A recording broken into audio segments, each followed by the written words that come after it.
আকার যুদ্ধে গতির এক যুগ আগলে রাখলেই হবে এমন পুরনো ধারণাকে ছিন্ন করে উঠছে নতুন এক নায়ক V2 রাইডার। কেবল শত্রুর জমি আঘাত করা আর দ্রুত উড়ে ফেলা এগুলো এখন আর যথেষ্ট নয়।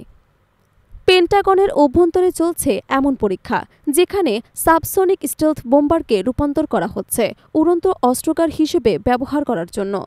দীর্ঘ পরিসরের ক্ষেপণাস্ত্র বহন করে আকাশে লুকিয়ে থাকা সেন্সর এবং নেটওয়ার্কের মাধ্যমে লক্ষ্য শনাক্তকরণ করে নিরাপদ দূরত্ব থেকে আঘাত করা।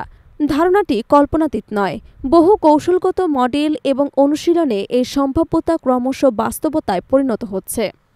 চীনের দ্রুততর ফাইটার উৎপাদন এবং পুরনো বিমানগুলো ড্রোনে রূপান্তর করার কৌশল আমেরিকার কৌশলগত পরিকল্পনায় চাপ বাড়িয়েছে। সংখ্যা দিয়ে আঘাত করা প্রতিপক্ষকে হারালেই ইতিহাস বদলে যায়। তাই যুক্তরাষ্ট্রের টানটি এখন গোপনীয়তা এবং বহুমাত্রিকতা অর্জনে বিস্তার লাভ করছে। V2 এর বিশাল অস্ত্রভাণ্ডার এককভাবে একাধিক ফাইটারের চেয়েও বেশি আঘাত ক্ষমতা দিতে পারে। স্টেলথ ডিজাইন এটিকে রাডারের প্রায় অদৃশ্য রাখে, ফলে সঠিক মুহূর্তে আঘাত করে বড় ফল পাওয়া যায়। তবে চ্যালেঞ্জও কম নয়। প্রতি বছর সীমিত সংখ্যক V2 উৎপাদন এবং প্রতিটি বিমান তৈরির উচ্চব্যয় প্রকল্পটিকে জটিল করে তুলছে। ক্ষেপণাস্ত্রের সরবরাহের ঘাটতিও বড় প্রতিবন্ধকতা। নতুন ধাঁচের অস্ত্র সংযুক্ত করলে খরচ এবং লজিস্টিক দুটোই বেড়ে যায়। এই সীমাবদ্ধতাগুলো মোকাবেলায় উদ্ভাবনশীল উদ্যোগ উঠেছে।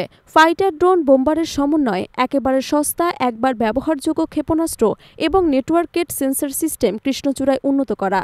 বিশ্লেষকরা বলেন, এটি কেবল প্রযুক্তি নয়, নতুন কৌশলগত চিন্তার সূচনা। আকার যুদ্ধে এখন সংখ্যার পাশাপাশি গোপনীয়তা, দূরত্ব এবং নেটওয়ার্কের গুরুত্ব বেড়েছে।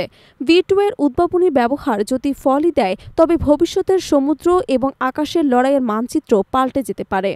এয়ারফোর্স এখনও চূড়ান্ত সিদ্ধান্ত তুলতে পারেননি। তবু V2 এর রূপান্তর প্রস্তাব দেখাচ্ছে স্টেলথ সেন্সর, দূরত্ব এবং অস্ত্রের সংমিশ্রণ দিয়ে আকাশে চ্যালেঞ্জ গঠন করা সম্ভব।